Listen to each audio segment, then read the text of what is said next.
Salut les amis, donc aujourd'hui je vais vous parler donc de mon remplacement de CN bloc de pont. Donc les 3 CN blocs pour ma 335i 92. Donc je les ai remplacés par des Powerflex Black Series. Donc vraiment au top, beaucoup plus rigide, hein. Donc les miens étaient défoncés, hein. Bon là on va pas bien le voir sur la vidéo, mais ils étaient arrachés ici. Ceux-là, j'ai même pas eu besoin d'un arrache pour les enlever, ils sont sortis tout seuls. Donc pour sortir tout ça, on m'avait filé un coffret d'extracteur. Donc pour les deux petits, c'est bon, c'est complet, il n'y a pas de problème. Par contre pour le gros, il me manque une pièce. Donc j'ai bien cette rondelle là, qui a à peu près le même diamètre, donc il peut pousser le CN block. Mais je n'ai absolument aucun cylindre pour le recevoir. Voilà, ça c'est le cylindre le plus gros. Comme on peut voir, ça rentre pas. Et les autres, c'est pas fait pour ça. À mon avis, je pense que c'est pour les CN blocs de berceau, des choses comme ça.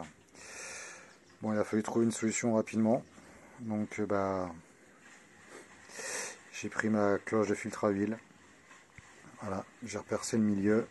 Et puis, je me suis servi du restant. Ça a été jusqu'à un certain moment, mais on voit que la cloche est pas assez profonde. Donc, système D toujours, hein. Il a fallu que je termine avec un tube carré, diamètre 80.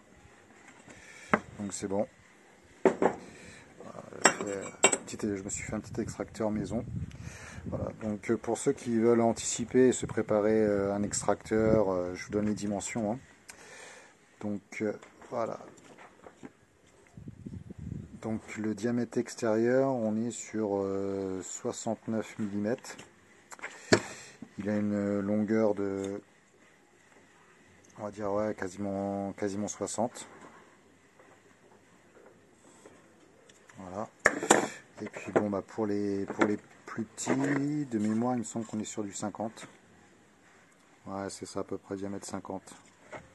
Voilà, sur une longueur, ouais, presque 55.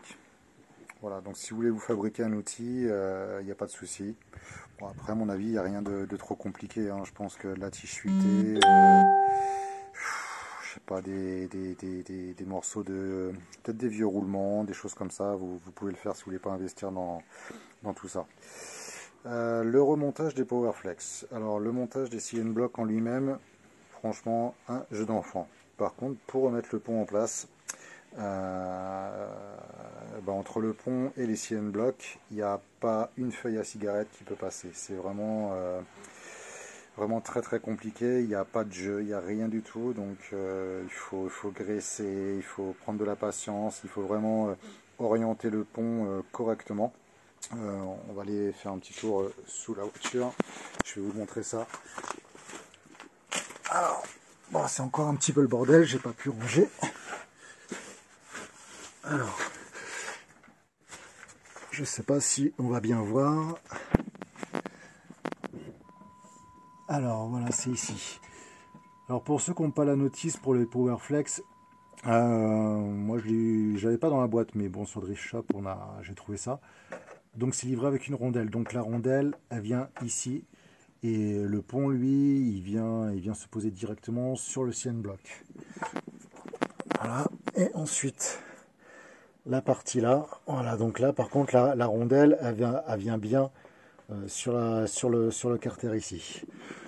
Moi, j'ai pas démonté la ligne d'échappement. Je l'ai laissé en place. Je vais juste décrocher ici, ici. Voilà, je l'avais légèrement descendu là. L'avantage, c'est en fait, quand vous remplacez les CN blocs, quand vous décrochez le pont, le pont, en fait, il se pose, les cardans se posent directement sur la ligne. Donc c'est beaucoup plus simple. Il n'y a pas le pont qui est à terre, ça gêne pas, hein. Il n'y a pas de souci là-dessus. J'ai dévissé quand même l'arbre de transmission. Moi, j'ai une grosse pince multiprise, mais je crois que sinon c'est une clé plate de 50.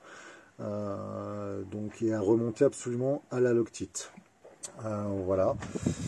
Je vous préconise en ordre de remontage. Vous remontez d'abord cette vis là. Donc on est sur la vis côté passager. c'est celle que vous allez mettre en premier. Ensuite, vous passez sur la vis ici. Voilà. Et en dernier moment, c'est la vis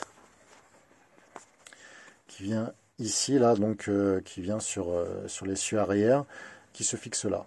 C'est une grosse galère, hein, parce qu'il y a vraiment plus de jeu avec le PowerFlex. C'est tellement rigide que le pont est vraiment totalement bloqué dans ces CN blocs.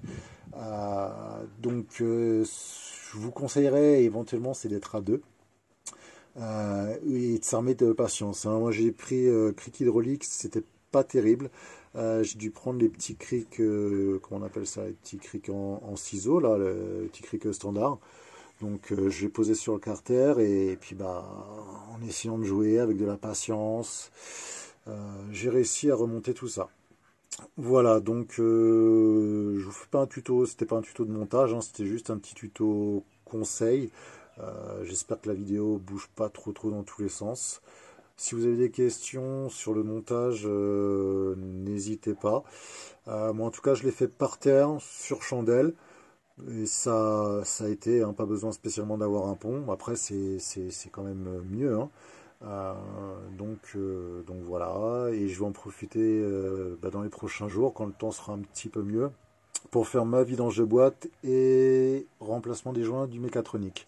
Je vais pas faire du tout de vidéos là-dessus, puisqu'il y en a il y a des centaines de vidéos bien faites sur YouTube. Donc ça sert à rien que je pollue avec une autre vidéo pour montrer tout ça. Voilà, allez, salut, bonne continuation.